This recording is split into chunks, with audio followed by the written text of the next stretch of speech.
Ya Allahku, mengapa kau tinggalkanku? Ku berseru, namun kau tetap jauh. Ya Allahku, mengapa kau tinggalkanku? Dan tiada menolongku. Kau tak menjawab seruanku waktu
Ya Allahku, mengapa kau tinggalkanku?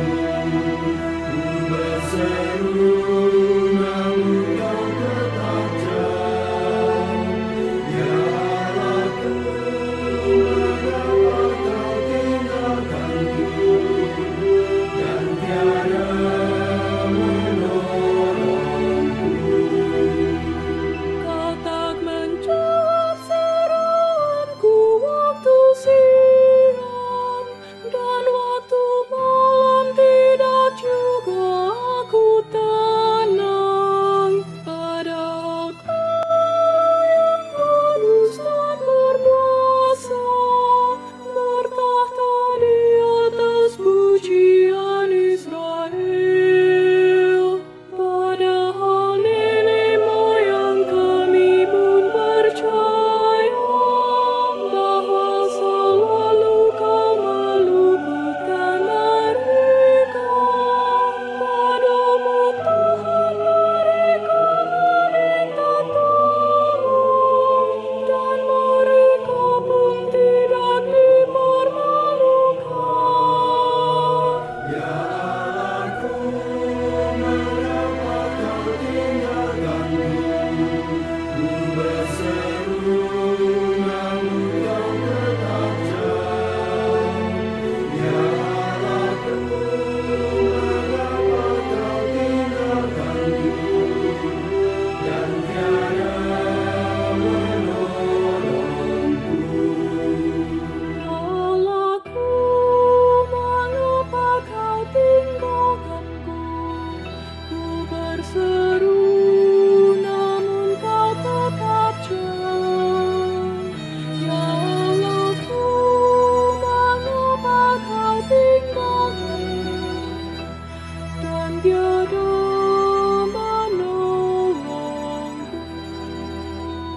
Ya Allahku, mengapa kau tinggalkanku? Ku berseru, namun kau tetap jauh. Ya Allahku, mengapa kau tinggalkanku? Dan tiada menolongku. Kau tak menjawab seruanku waktu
berseru namun kau tetap jauh.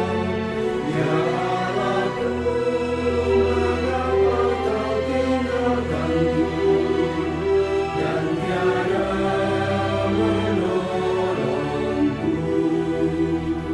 Kau mengeluarkan aku dari kandungan, membuat aku aman di dekat ibuku. Ku diserahkan padamu sejak ku lahir, sejak ku di kandungan kaulah Allahku. Janganlah jauh dariku dan tolong aku, sebab kesusahan telah mendekatiku. Banyaklah penting-penting pasangan abangku, bagaikan singa yang siap menerkamku. Ya Allahku, mengapa kau tinggalkanku? Ku berseru namun kau tetap jauh. Ya Allahku, mengapa kau tinggalkanku dan tiada menolongku? Segala tangku lepas dari sendinya, bagaikan air mengalir aku tercurah. Hancur luluh hatiku bagaikan lilin, sebab kau taruh aku dalam debu mat. Para penjahat datang dan mengepung aku, mereka pun menusuk tangan dan kakiku, menonton dan membagi-bagi pakaianku, sambil membuang undi atas jubahku. Ya Allahku, mengapa kau tinggalkanku? Ku berseru namun kau tetap jauh. Ya Allahku, mengapa kau tinggalkanku dan tiada menolongku?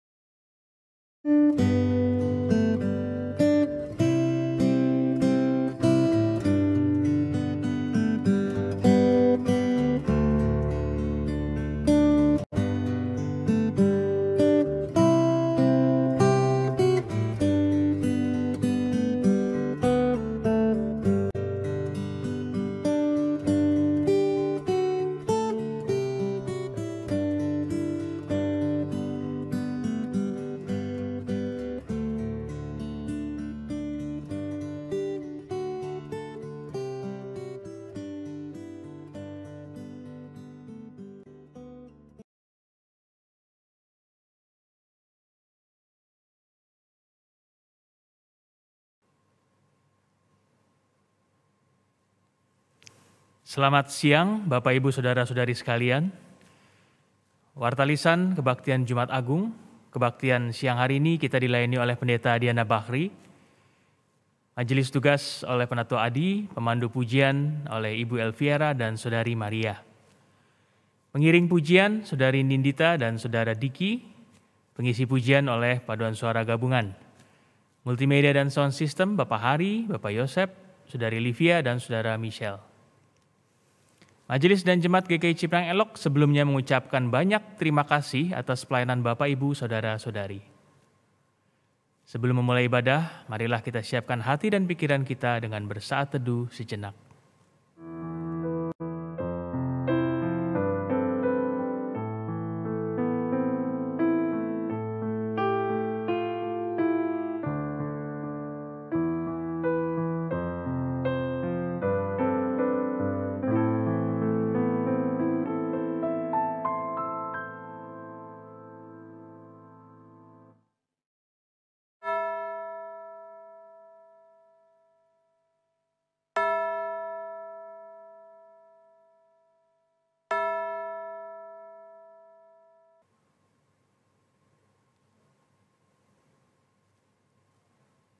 Kalvari, Kalvari, Engkau menjadi saksi.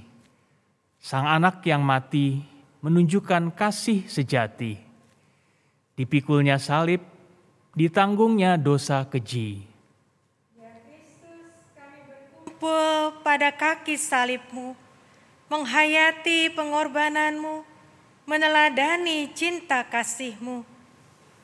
Marilah kita mengenang kematian-Nya. Datang padanya sang luka yang memulihkan, yang menanggung dosa-dosa kita. Mari kita bangkit berdiri.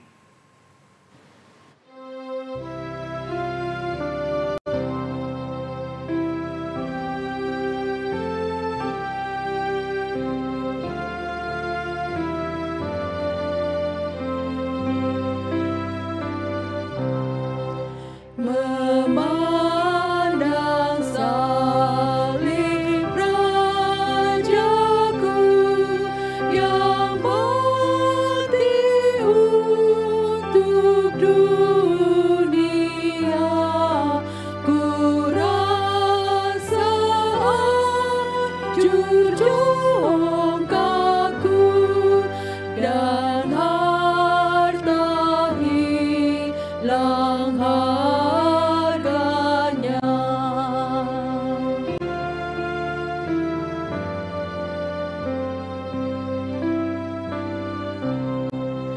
Tak boleh aku berpegang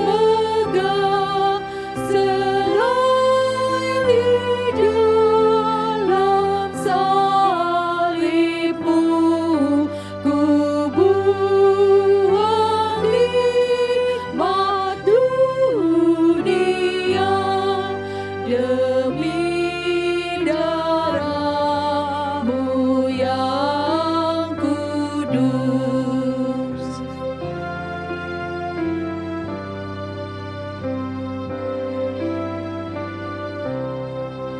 Berpadu kasih dan sedih mengalir dari luka-Mu, mahkota duri yang pedih menjadi keagungan-Mu.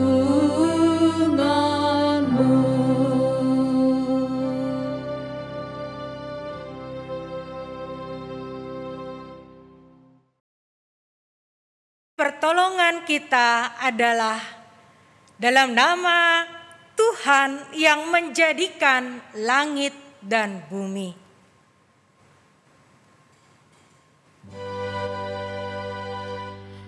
Amin, amin, amin.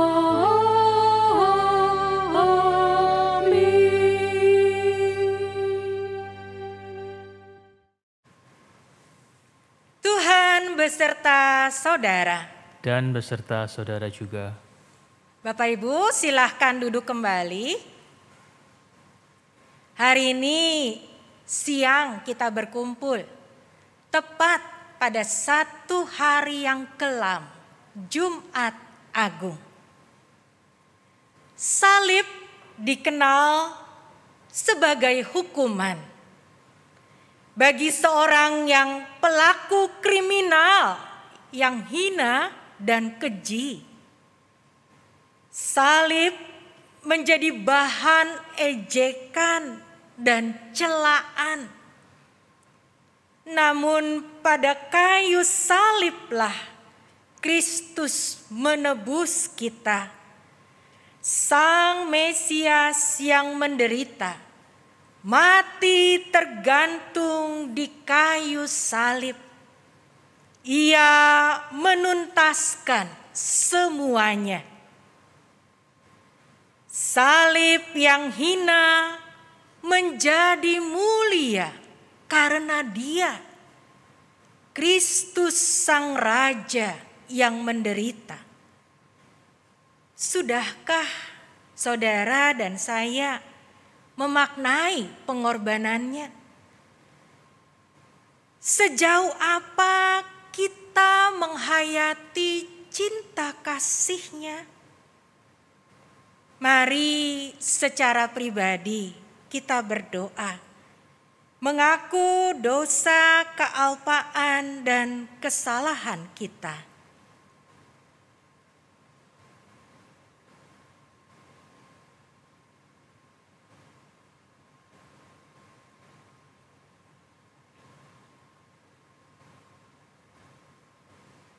Ya Bapa, ampunilah kami. Acap kali kami menyia-nyiakan kesempatan untuk meneladani cinta-Mu yang begitu besar. Ampunilah kami yang tidak jarang melebih memilih untuk tidak taat kepada kehendak-Mu. Padahal kami tahu kehendak-Mu itu yang benar. Dengan penuh penyesalan, kami mengaku dosa dan salah kami. Ampunilah dan perbaharuilah diri kami tiap-tiap hari. Demi Kristus kami berdoa. Amin.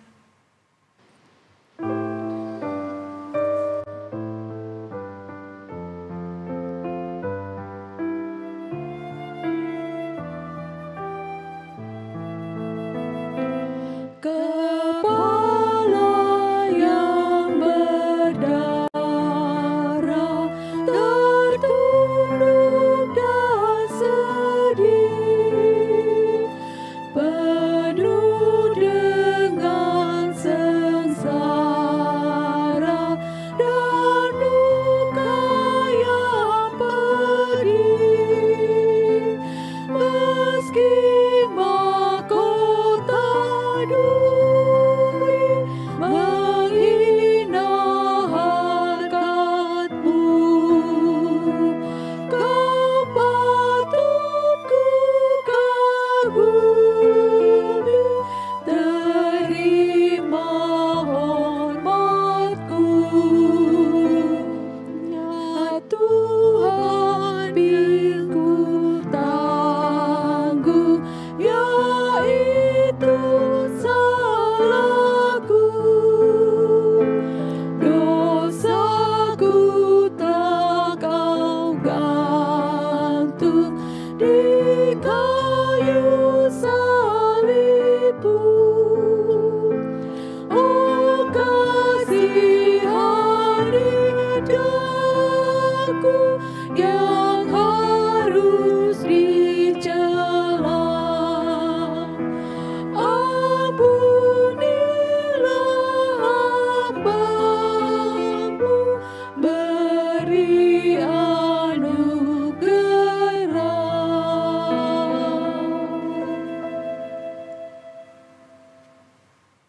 Mari bangkit berdiri Bapak Ibu Saudara-saudara. Terimalah berita anugerah 1 Petrus pasal pertama ayat 18 dan 19.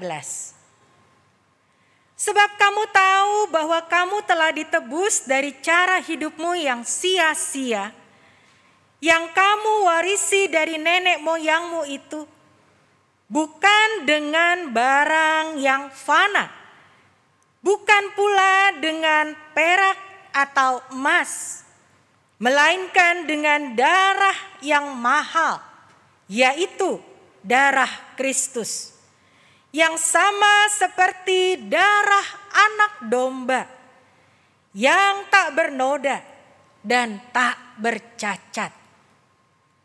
Saudara-saudara, di dalam Kristus engkau telah diampuni. Di dalam Kristus engkau pun telah diampuni. Damai Kristus bagimu. Damai Kristus bagimu juga.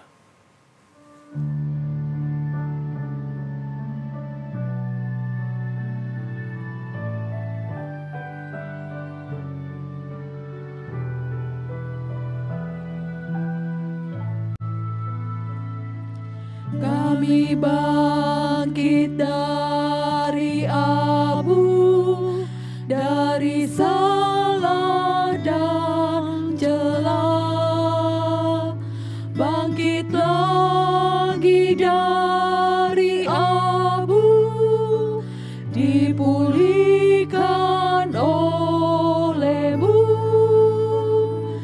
Jerit tangis kami Tuhan, telah Kau perhatikan. Hati yang remuk Kau bentuk jadi hati yang baru.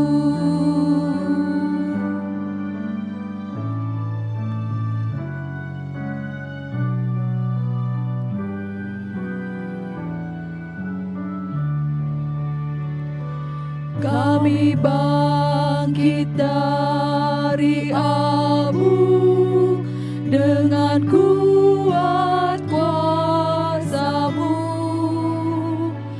bangkit dari kegagalan, menatap hari depan. Walau banyaklah rintangan dan bahaya mengancam, penyertaan-Mu menopang, membuat kami tenang.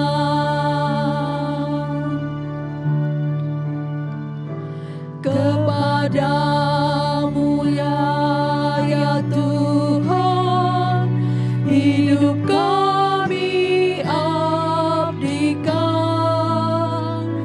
Yang rapuh bagaikan abu, jadi alat kasih-Mu. Terangilah jalan kami, langkah kami tuntunlah. Di kaki salib-Mu Tuhan, kami pasrah berserah.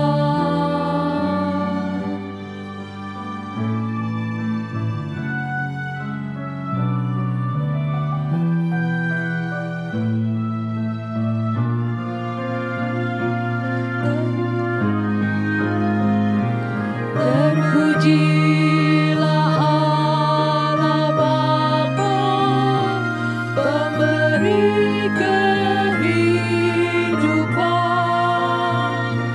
Terpujilah Yesus Kristus yang korbankan nyawanya. Terpujilah dengan Roh Kudus, memulihkan semesta. Bumi yang gelap berdebu jadi ciptaan baru.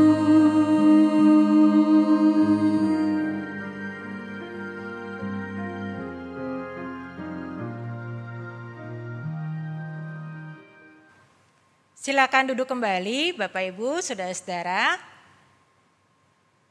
Mari kita berdoa. Tuhan, di kaki salib-Mu yang kudus, kami datang kepadamu. Karena kami tahu hari ini kami akan memaknai lebih lagi pengorbanan di kayu salib. Ya Allah Roh Kudus, tolong kami supaya setiap hal yang kami tahu membawa kami merespon salib-salib kami masing-masing. Tolong kami, tolong pelayan firman-Mu dalam segala keterbatasannya. Di dalam nama Tuhan Yesus, yang hari ini kami tahu Ia sudah mati di kayu salib buat kami. Kami berdoa. Amin. Bapak Ibu, kita akan membaca bagian Alkitab. Tolong Bapak Ibu Saudara menyediakan Alkitab Anda. Kita membuka Injil Yohanes. Cukup panjang, kita akan membaca 2 pasal secara lengkap. Yohanes 18 dan Yohanes 19. Injil Yohanes pasal 18 dimulai dari perikop berjudul Yesus ditangkap. Demikian Injil Tuhan kita Yesus Kristus. Setelah Yesus mengatakan semuanya, keluarlah Ia dari situ bersama-sama dengan murid-muridnya dan mereka pergi ke seberang sungai Kidron.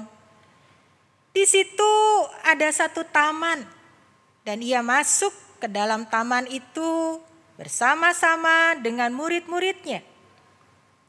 Yudas yang mengkhianati Yesus tahu juga tempat itu. Karena Yesus sering berkumpul di situ dengan murid-muridnya.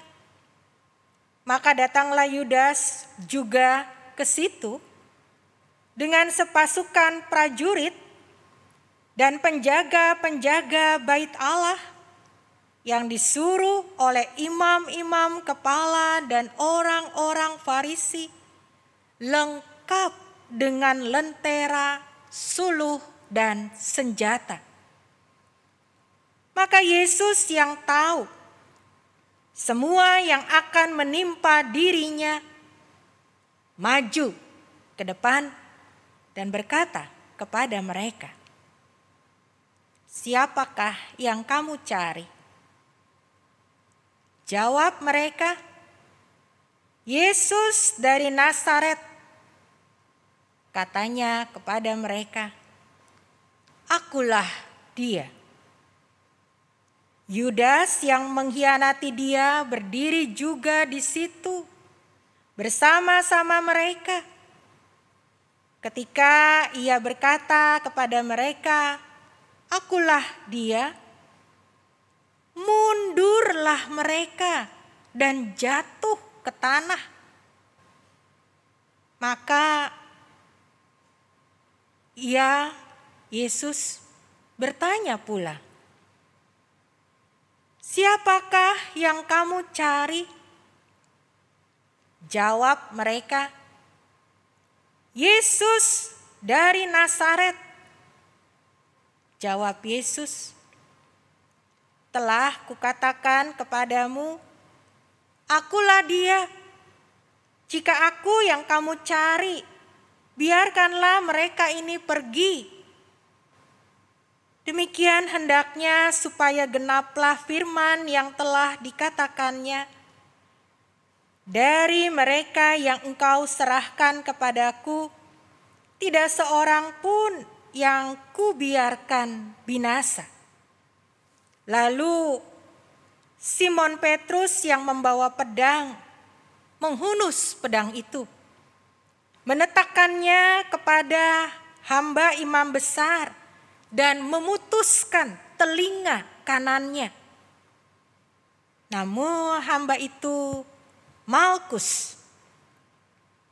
Kata Yesus kepada Petrus, "Sarungkan pedangmu itu. Bukankah aku harus minum cawan yang diberikan Bapa kepadaku?" Ayat 12. Maka pasukan prajurit serta perwiranya dan penjaga-penjaga yang disuruh orang Yahudi itu menangkap Yesus dan membelenggu Dia.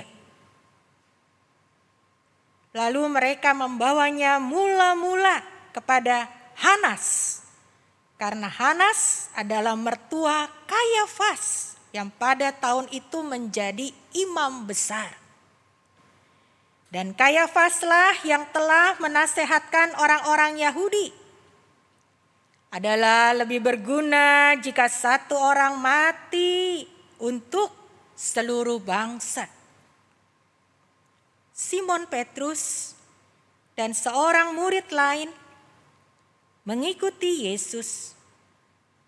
Murid itu mengenal imam besar dan ia masuk bersama-sama dengan Yesus ke halaman istana imam besar. Tetapi Petrus tinggal di luar dekat pintu. Maka murid lain tadi yang mengenal imam besar kembali keluar, bercakap-cakap dengan perempuan penjaga pintu, lalu membawa Petrus masuk. Maka kata hamba perempuan penjaga pintu kepada Petrus, "Bukankah engkau juga murid orang itu?" Jawab Petrus, "Bukan." Sementara itu hamba-hamba dan penjaga-penjaga bait Allah telah memasang api arang, sebab hawa dingin waktu itu. Dan mereka berdiri berdiam di situ. Juga Petrus berdiri berdiam bersama-sama dengan mereka.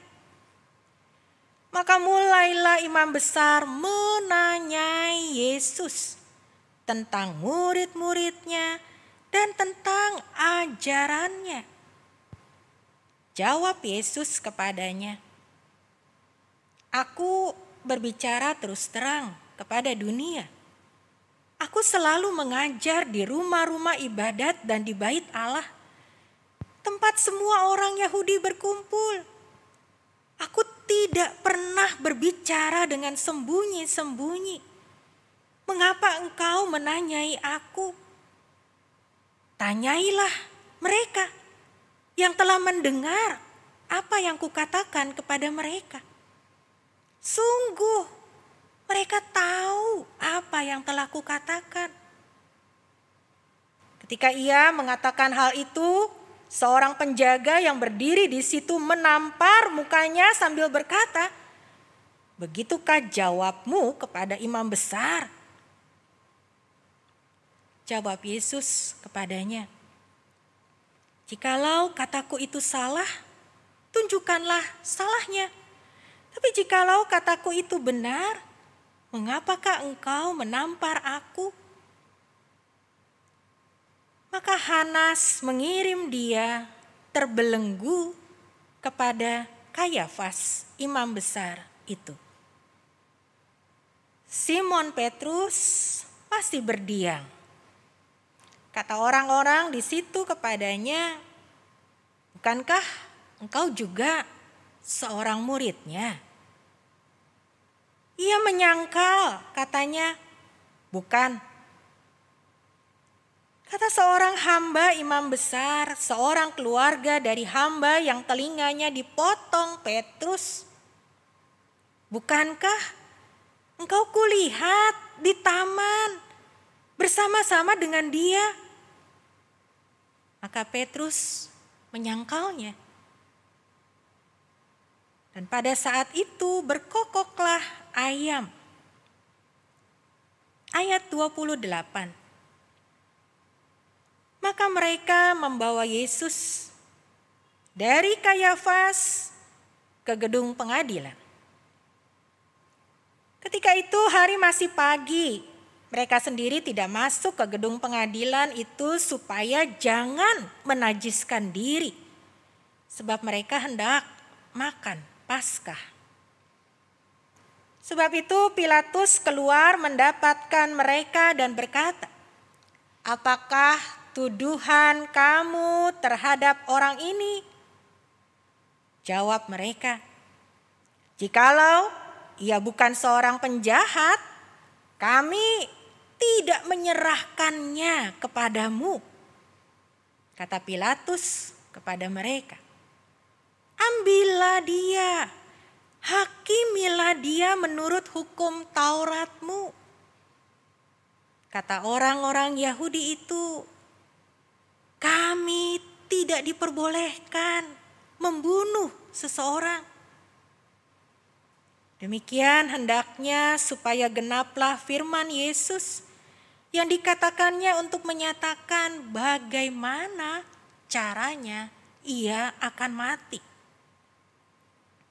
Maka kembalilah Pilatus ke dalam gedung pengadilan.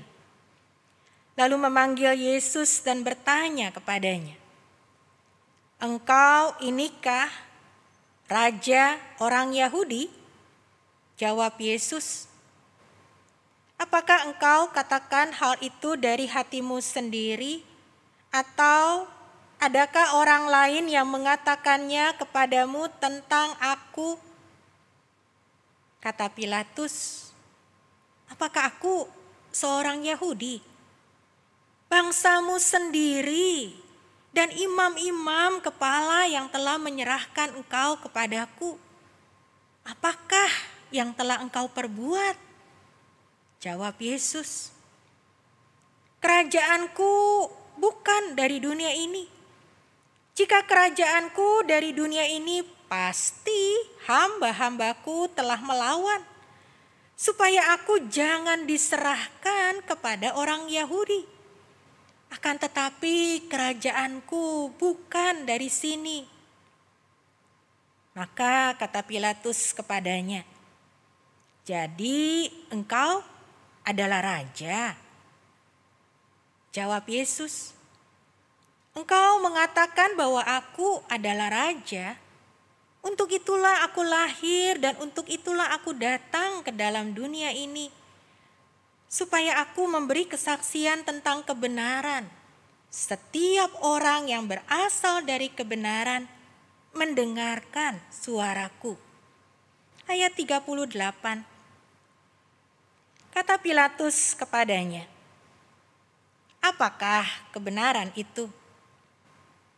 Sesudah mengatakan demikian, keluarlah Pilatus lalu mendapatkan orang-orang Yahudi dan berkata kepada mereka, "Aku tidak mendapati kesalahan apapun padanya. Tetapi pada kamu ada kebiasaan bahwa pada Paskah aku membebaskan seorang bagimu. Maukah kamu supaya aku membebaskan raja orang Yahudi bagimu?" Mereka berteriak pula, "Jangan dia, melainkan Barabas." Barabas adalah seorang penyamun. Kita lanjutkan Yohanes pasal 19. Lalu Pilatus mengambil Yesus dan menyuruh orang menyesah dia. Prajurit-prajurit menganyam sebuah mahkota duri dan menaruhnya di atas kepala mereka. Mereka memakaikan dia jubah ungu. Dan sambil maju ke depan mereka berkata, "Salam, hai raja orang Yahudi." Lalu mereka menampar mukanya. Pilatus keluar lagi dan berkata kepadanya, "Lihatlah, aku membawa dia keluar kepada kamu supaya kamu tahu bahwa aku tidak mendapati kesalahan apapun padanya." Lalu Yesus keluar, bermahkota duri dan berjubah ungu. Maka kata Pilatus kepada mereka, "Lihatlah manusia itu." Ketika imam-imam kepala dan penjaga-penjaga itu melihat dia, berteriaklah mereka, "Salibkan dia, salibkan dia." Kata Pilatus kepada mereka, "Ambil dia dan salibkan dia, sebab aku tidak mendapati kesalahan apapun padanya." Jawab orang-orang Yahudi itu kepadanya, "Kami mempunyai hukum, dan menurut hukum itu ia harus mati, sebab ia menganggap dirinya sebagai anak Allah." Ketika Pilatus mendengar perkataan itu, bertambah takutlah ia. Lalu ia masuk pula ke dalam gedung pengadilan dan berkata kepada Yesus, "Dari mana asalmu?" Tetapi Yesus tidak memberi jawab kepadanya.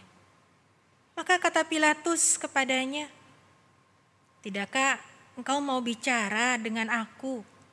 Tidakkah engkau tahu bahwa aku berkuasa untuk membebaskan engkau dan berkuasa juga untuk menyalibkan engkau?" Yesus menjawab, "Engkau tidak mempunyai kuasa apapun terhadap aku, jikalau kuasa itu tidak diberikan kepadamu dari atas. Sebab itu, Dia yang menyerahkan aku kepadamu lebih besar dosanya." Sejak itu, Pilatus berusaha untuk membebaskan dia. Tetapi orang-orang Yahudi berteriak, "Jikalau engkau membebaskan dia, engkau bukanlah sahabat Kaisar."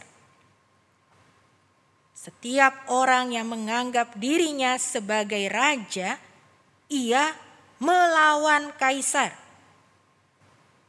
Ketika Pilatus mendengar perkataan itu, ia menyuruh membawa Yesus keluar, dan ia duduk di kursi pengadilan di tempat yang bernama Litostrotos, dalam bahasa Ibrani Gabata.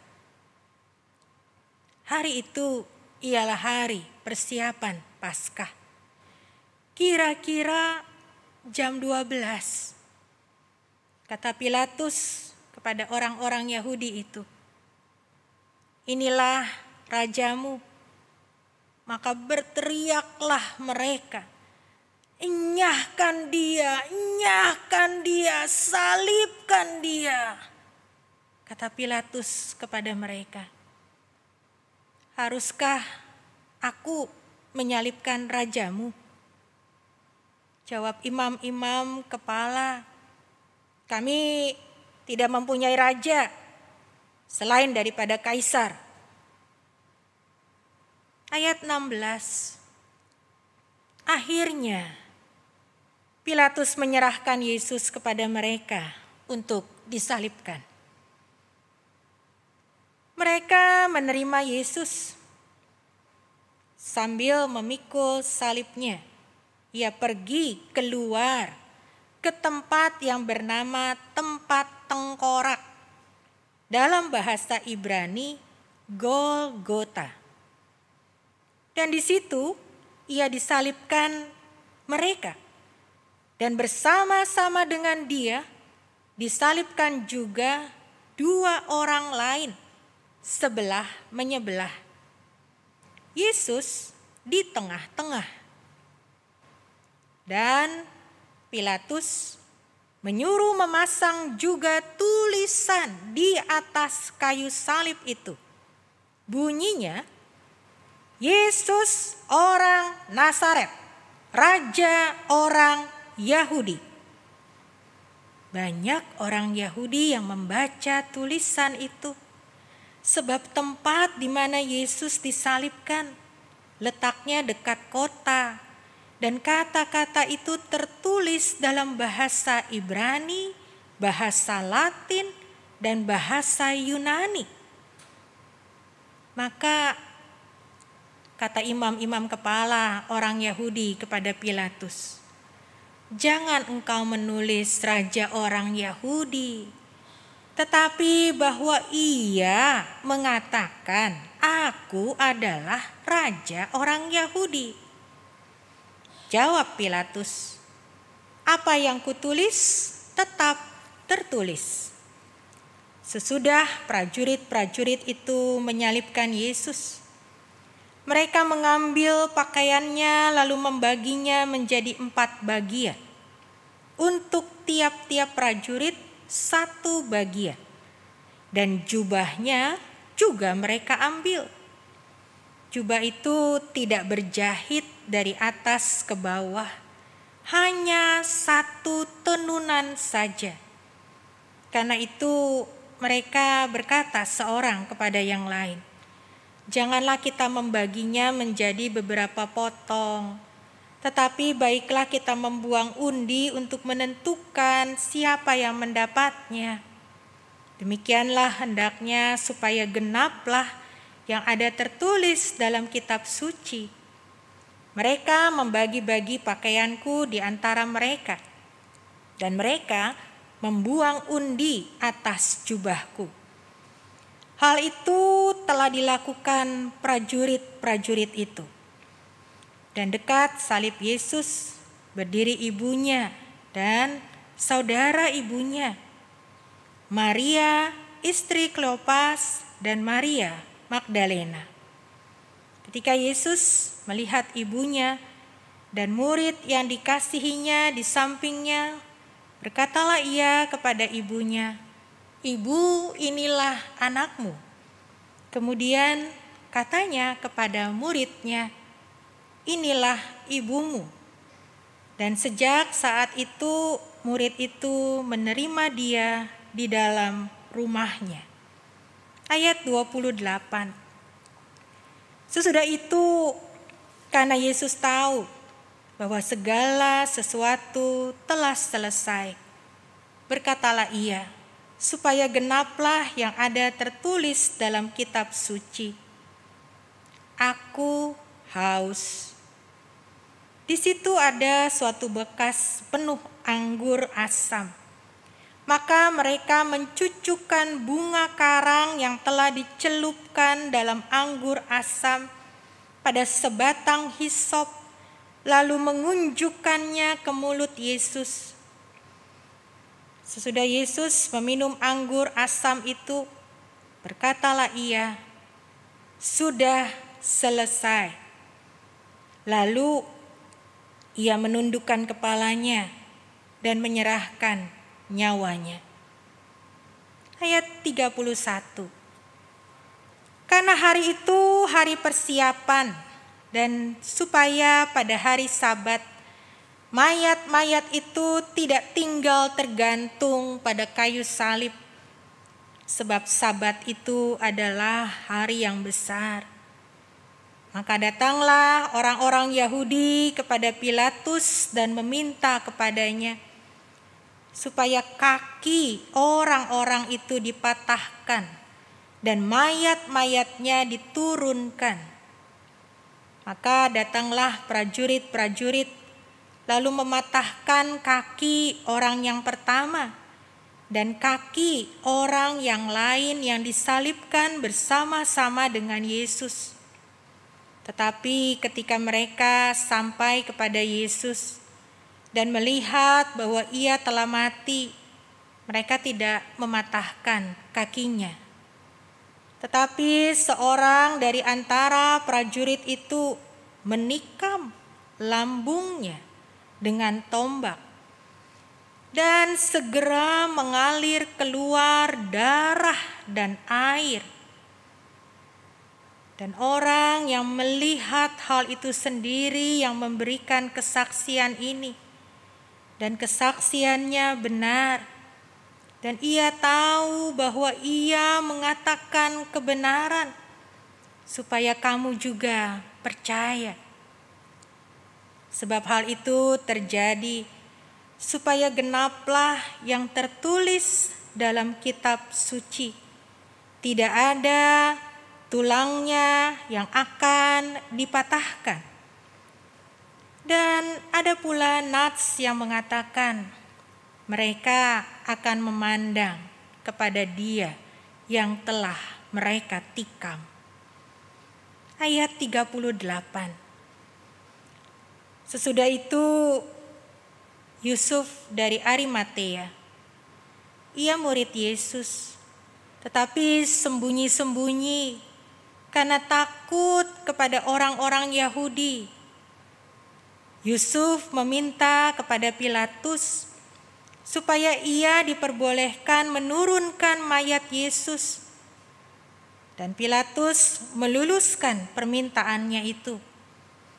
Lalu datanglah ia dan menurunkan mayat itu. Juga Nikodemus, datang ke situ. Dialah yang mula-mula datang waktu malam kepada Yesus. Ia membawa campuran minyak mur dengan minyak gaharu, kira-kira 50 kati beratnya. Mereka mengambil mayat Yesus, mengapaninya dengan kain lenan, dan membubuhinya dengan rempah-rempah menurut adat orang Yahudi bila menguburkan mayat. Dekat tempat di mana Yesus disalibkan, ada suatu taman, dan dalam taman itu ada suatu kubur baru yang di dalamnya belum pernah dimakamkan seseorang.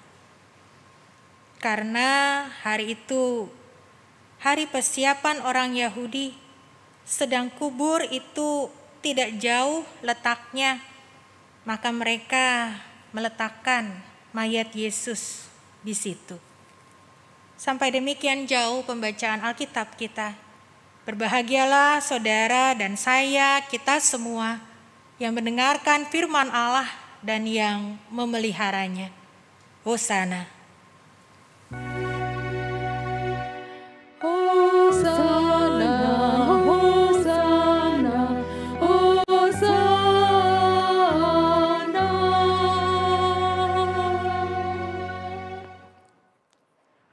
Bapak Ibu, saudara-saudara, hari ini kita merenungkan satu tema. Tema yang membawa kita untuk melihat apa artinya salib. Saudara, bacaan kita cukup panjang. Kita berhadapan dengan peristiwa, serentetan peristiwa. Sangat jelas apa yang terjadi lewat peristiwa penangkapan Yesus. Apa yang terjadi kemudian sampai esok harinya. Saya mengajak saudara, saya mau bertanya kepada saudara. Kita semua harus menjawab. Kalau besok ya Bapak Ibu. Besok kita mati. Hari ini apa yang saudara lakukan? Apa yang kita lakukan? Kalau kita tahu besok waktunya kembali.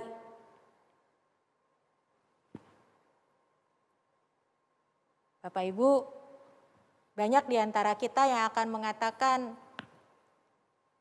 kalau tahu mau mati besok, mestinya saya akan menyelesaikan banyak hal.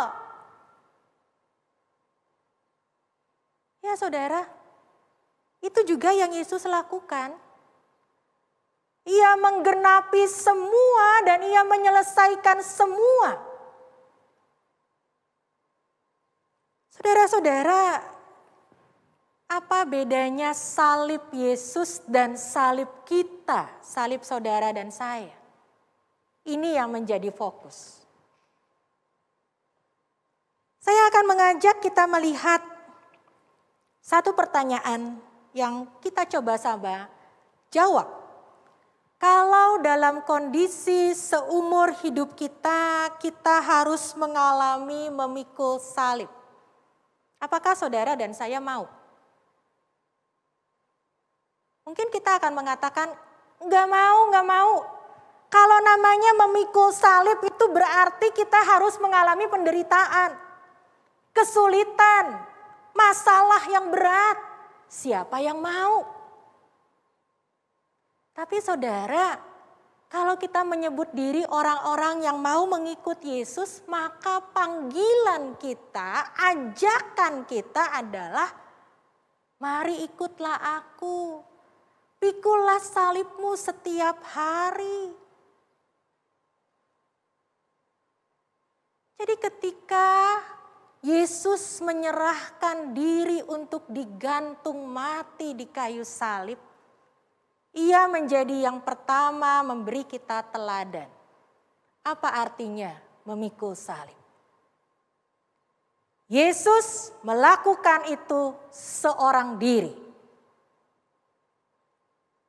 Berulang-ulang dia selalu mengatakan, kalau kamu yang aku cari atau kalau aku yang kamu cari.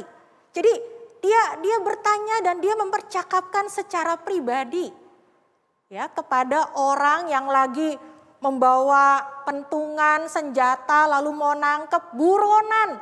Mana buronannya? 3 kali Yesus katakan, kalau aku yang kamu cari, biarkan mereka pergi. Ini aku. Siapa yang kamu cari? Yesus dari Nazaret. Ini aku. 3 kali Yesus mengatakan, ayo tangkep nih sekarang. Saudara-saudara, yang pertama yang kita lihat dari keteladanan yang Yesus lakukan adalah ia tahu apa artinya menjadi juru selamat yang memikul salibnya.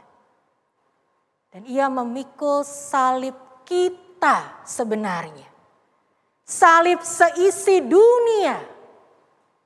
Karena ia tidak berdosa, ia tidak bersalah, ia tidak layak untuk memikul dosa orang lain dan kesalahan orang lain. Tapi ia memilih untuk memikul dan menanggung itu buat menebus saudara dan saya. Hal pertama, pesan buat kita.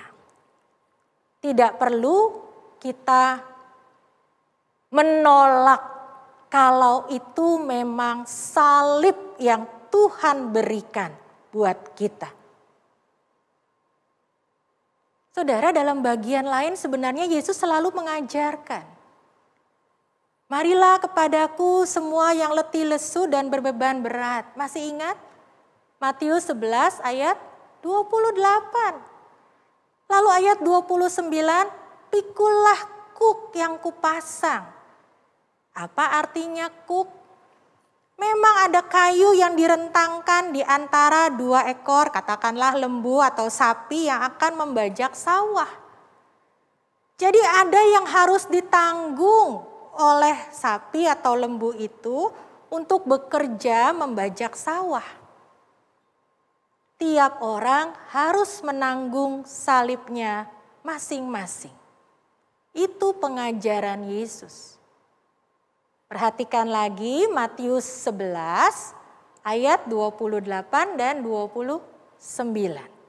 Ayat 30 dikatakan belajarlah padanya, belajarlah pada Yesus. Dan hari ini kita belajar apa artinya Yesus memikul salibnya. Pesan kedua buat kita Bapak Ibu, apa yang kita lakukan ketika kita ada pada hari-hari terakhir dari hidup kita. Kalau kita mau menyelesaikan segala sesuatu, kalau kita mau menuntaskan segala sesuatu, itu baik. Tetapi ketika kita tidak pernah tahu, kapan ya saya akan meninggal dunia? Kapan ya Bapak Ibu? Masing-masing kita mungkin gak tahu kapan. Karena itu, kita tidak bisa menunda-nunda apa yang harusnya kita lakukan sekarang. Kita tidak bisa mengatakan, oh kerjaan ini mah besok aja, masih ada hari esok. Belajar, mau ujian, nanti aja. Kan ada sistem kebut semalam. Cepet kok kalau belajar. Atau kita menunda untuk segala sesuatu. Minta ampun sama orang. Ketika kita sadar kita yang salah. Kita akan bilang, udah deh besok aja deh. Atau kita akan bilang, kalau bisa orang lain yang mengerjakan, kenapa harus saya? Kita akan selalu mengambil sikap untuk menyerahkan kepada orang lain. Kalau perlu, minta maaf, kita akan mencari kambing hitam orang lain. Orang lain yang salah, situasi yang tidak memungkinkan. Ini kadang-kadang menjadi pilihan dan sikap kita. Kalau saudara dan saya tahu ini adalah hari terakhir dalam hidup saudara dan saya, apakah kita akan memelihara kebiasaan seperti tadi? Menunda waktu, menyia-nyiakan kesempatan, menyalahkan orang lain, tidak ingin melakukan apa yang menjadi tanggung jawab kita, menyalahkan situasi. Kita akan punya begitu banyak alasan untuk mengatakan, pokoknya jangan saya. Jangan saya yang menyelesaikan ini. Biar orang lain saja. Saudara, Yesus memberi teladan. Apa artinya ketika ia di kayu salib mengatakan, sudah selesai. Itu diceritakan dalam Injil. Ada 7 perkataan yang ia sampaikan dan banyak dicatat. Dan di antaranya yang terakhir adalah ia mengatakan, sudah selesai. Ia menyelesaikan dengan paripurna. Apa artinya? Menanggung dosa manusia. Saudara, pesan yang ketiga. Pesan yang ketiga membawa saya dan saudara melihat salib kita beda dengan salib Tuhan Yesus. Tuhan Yesus memikul salibnya di jalan menuju Golgota. Bukit Tengkorak itu ia jalani sendiri. Dengan begitu banyak proses yang ia jalani sendiri. Ketika dia di kayu salib, dia melihat ibunya. Dia melihat beberapa perempuan yang juga bersama-sama dengan ibunya. Dan dia katakan, ibu, inilah anakmu. Dan ia juga mengatakan kepada murid yang dikasihinya, inilah ibumu. Pesan dan perkataan Yesus mau mengatakan, murid-muridku, hiduplah dalam persekutuan. Kira-kira bahasa singkatnya dan bahasa sederhananya seperti itu. Karena kemudian Injil Yohanes mencatat sejak itu ibunya berada bersama-sama dengan murid-murid Tuhan Yesus. Jadi apa bedanya salib Yesus dan salib kita? Ketika Yesus memikul salib seorang diri menebus dosa seluruh umat manusia. Saudara, saya, kita semua diajak memikul salib itu bersama-sama dengan persekutuan. Kita punya tanggung jawab masing-masing, betul. Di rumah, di tempat kita belajar, di sekolah, ataupun di tempat kita bekerja, di tiap-tiap rumah tangga kita, keluarga kita, di tiap-tiap komunitas kita, juga di gereja tentunya, di masyarakat luas. Masing-masing kita yang harus menyelesaikan secara pribadi tanggung jawab dan memikul salib kita. Tetapi ketika semua orang melakukannya, maka salib itu berarti menjadi salib yang dibagi bersama-sama sebagai persekutuan. Yesus menanggung dosa kita semua sendirian. Tetapi kita memikul tanggung jawab bersama-sama menjadi murid-murid Yesus Kristus. Yesus adalah kepala, kita adalah tubuh dan anggota tubuhnya. Di meja perjamuan kudus, pada hari Paskah nanti kita merayakan apa artinya menjadi anggota tubuh Kristus. Apa artinya dipersatukan dalam persekutuan dengan tubuh Kristus yang menjadi kepala? Saudara, jangan lupa ikut ambil bagian dalam perjamuan kudus pada hari Paskah tanggal 4 April. Mari hari ini kita belajar. Salib bukan untuk ditolak. Salib itu untuk kita tanggung. Kenapa? Karena Yesus memikul salib dosa kita, maka kita masing-masing juga harus melihat salib itu lambang kemuliaan. Saudara dan saya diberi kepercayaan menanggungnya bersama-sama. Salib kita di tengah keluarga, di tempat kita masing-masing adalah mulia, kepercayaan yang Tuhan berikan. Dan kita tidak pernah sendiri memikul salib itu. Tuhan bersama kita memikul salib kita, menderita bersama kita. Tuhan mendampingi kita, memikul tanggung jawab kita, salib kita masing-masing. Mari kita berdoa. Kita masuk dalam saat teduh kita. Kita mau berterima kasih untuk kesempatan memikul salib kita masing-masing. Dan salib itu mulia.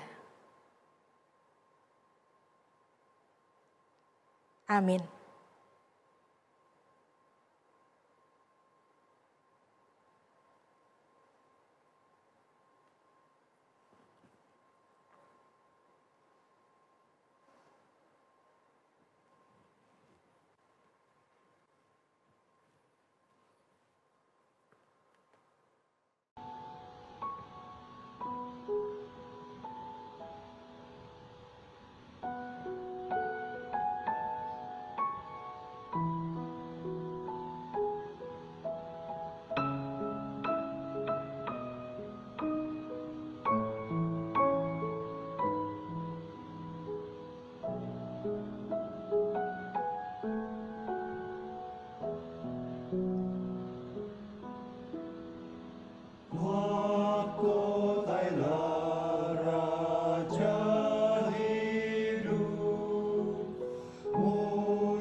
Marilah kita bangkit berdiri bersama dengan umat Allah di masa lalu, masa kini, dan masa depan. Marilah kita mengingat pengakuan pada baptisan kita menurut pengakuan iman rasuli.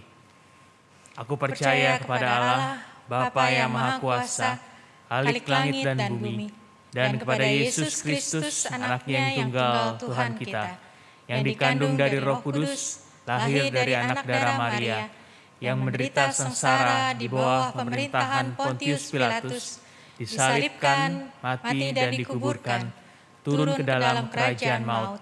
Pada hari yang ketiga, bangkit pula dari antara orang mati, naik ke surga, duduk di sebelah kanan Allah, Bapa yang Maha Kuasa. Dan dari sana Ia akan datang untuk menghakimi orang yang hidup dan yang mati. Aku percaya kepada Roh Kudus, gereja yang kudus dan am, persekutuan orang kudus, pengampunan dosa, kebangkitan orang mati, dan hidup yang kekal. Amin. Bapak Ibu, saudara-saudara, mari kita menaikkan doa syafaat kita. Tuhan Yesus, yang hari ini kami mengingat penyaliban dan bukti kasih Allah kepada kami, kepada dunia, untuk keselamatan kami. Terima kasih buat begitu besar kebaikan dan kasih yang boleh kami terima. Hari ini kami mau datang, menyerahkan hidup kami masing-masing, menyerahkan apa yang menjadi tanggung jawab, menyerahkan apa yang menjadi salib-salib kami, untuk kami pikul bersama-sama. Dan kami tahu Engkau mendampingi kami ketika berjalan mengikut Tuhan, memikul salib setiap hari. Tuhan, kami mau berdoa buat bangsa negara kami, buat pemerintah kami, buat apa yang diupayakan di masa pandemi COVID ini. Berkatilah mereka. Kami mau berdoa buat saudara-saudara kami, sesama kami yang sedang dirawat di rumah ataupun di rumah sakit, ataupun juga dengan berbagai cara isolasi mandiri. Tuhan berkati dan Tuhan pulihkan mereka. Kami mau mengingat mereka yang sudah lanjut usia dan membutuhkan pendampingan, pemulihan dari Tuhan. Beberapa di antara mereka kami mau menyebutkan untuk Ibu Lili Hardi, Ibu Dery Mahardi, Ibu Kris Huta Barat, Ibu Dina Sohwat, Ibu Emi Butar-Butar. Kami mau berdoa buat mereka yang terus dalam proses pemulihan. Ibu Berta Marpau, Bapak Cu Ingking dan Ibu Rusmini, Ibu Berta Pasaribu. Dan kami juga mau mengingat saudara kami yang sedang berada terbaring. Kami mau berdoa buat Iren. Kami mau berdoa buat Yasinta. Masih banyak nama-nama lain yang tidak bisa kami sebutkan satu persatu. Tuhan, Engkau melihat mereka. Engkau memulihkan dan memberkati proses kesembuhan mereka. Engkau juga memberkati keluarga yang merawat mereka. Kami mau berdoa ya Tuhan.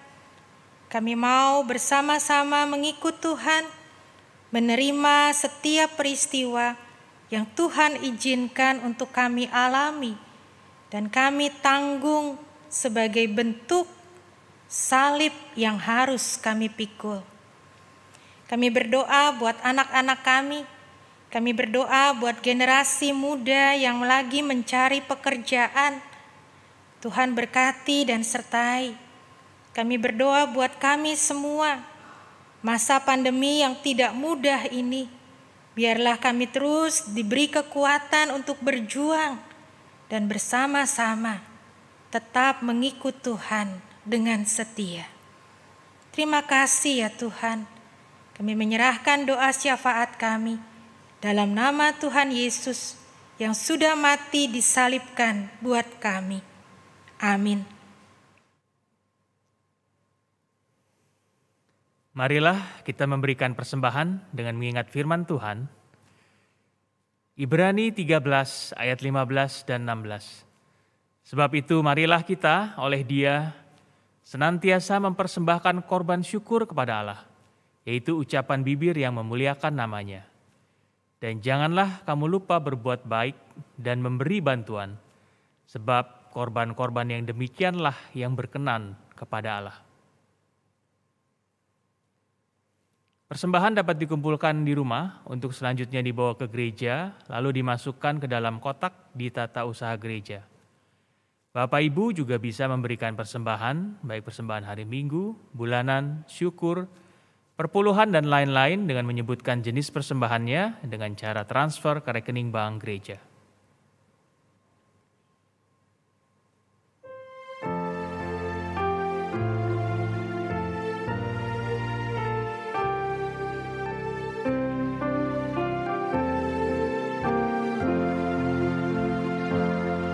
Ku heran juru selamatku bagiku tersalib, tertumpah darah rajaku bagiku yang keji. Menanggung kejahatanku, tersiksa masih. Betapa agung rahmat-Nya, kasih-Nya tak terberi. Tak dapat air mataku membalas kasih-Nya. Seluruh jiwa ragaku, ya Tuhan terimalah.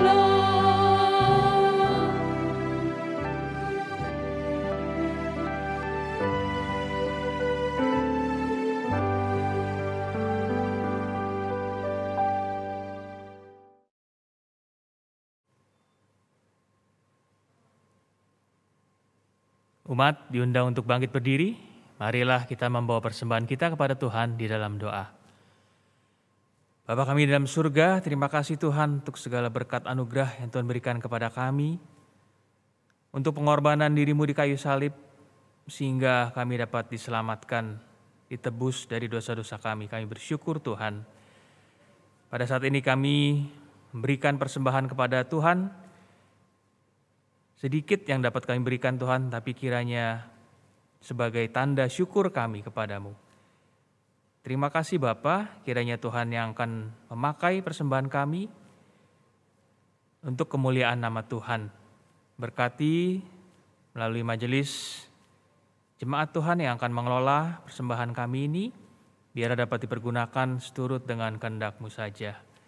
Di dalam nama Tuhan Yesus kami berdoa. Amin. Bapak Ibu, mari dengan tetap bangkit berdiri, kita mau melanjutkan kehidupan kita. Mari kita memikul salib kita. Kita tidak pernah sendiri. Kita bersama anggota keluarga kita. Mungkin kita bersama juga dengan saudara-saudara di rumah kita. Mari kita memikul salib kita, menghadapi setiap pencobaan, menghadapi apapun yang menjadi beban ataupun tanggung jawab selama kita hidup. Kita memikulnya bersama Kristus yang selalu dekat dengan kita. Karena kita tahu tidak ada sedih, tidak ada tangis, tidak ada hal-hal yang tidak Kristus mengerti. Karena Ia lebih dahulu sudah mengalami semuanya itu. Mari saudara, pikulah salib, lambang kemuliaan setiap orang yang percaya. Sehingga tiap-tiap hari kita makin taat, makin menyatakan kasih dalam hidup kita. Kasih kepada Kristus yang sudah berkorban.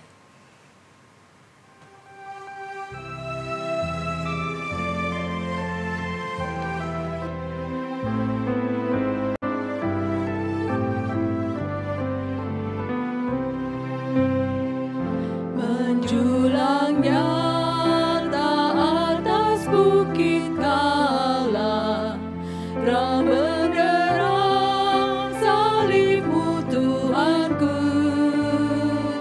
Dari sinarnya yang menyala-nyala, memancar kasih agung dan restu.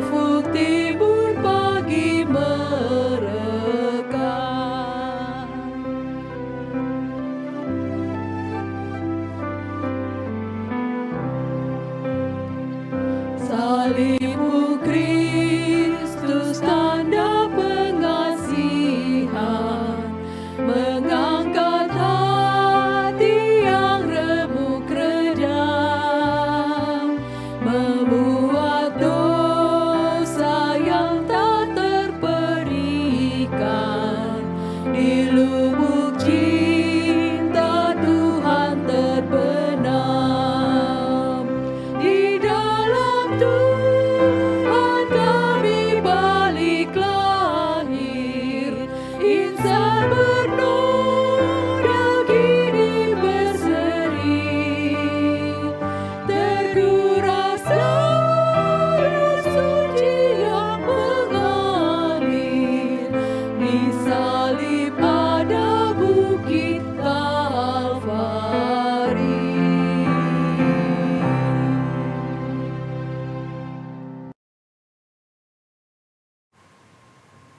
Umat Tuhan, mari mengarahkan hati kepada Tuhan. Kami mengarahkan hati kami kepada Tuhan. Jadilah saksi Kristus, Syukur kepada Allah, terpujilah Tuhan. kini dan selamanya. Kiranya Allah menguatkanmu memikul salib-Mu dan memuliakannya. Kiranya Allah menopangmu saat kau memilih jalan kebenaran, meskipun asing bagi dunia. Kiranya Sang Bapa, Anak, dan Roh Kudus senantiasa menyertaimu dari sekarang sampai selama-lamanya. Amin.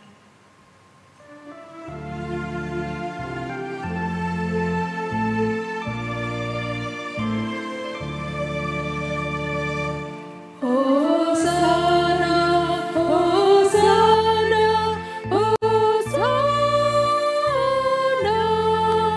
Hosana, Hosana, Hosana, amin.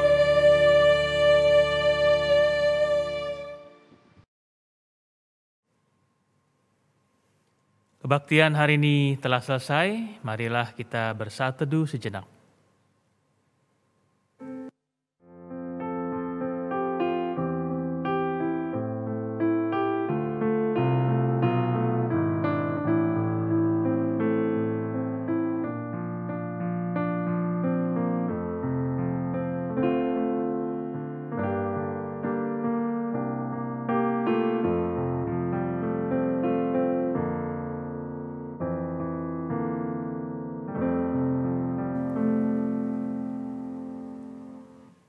Bapak Ibu Saudara sekalian, saya mau mengingatkan besok pagi kita ada Sabtu Sunyi jam 7 pagi. Dan pada hari Minggu tanggal 4 April jam 9 pagi kita akan mengadakan ibadah Paskah dan juga perjamuan kudus. Selamat Jumat Agung Saudara sekalian, Tuhan Yesus memberkati.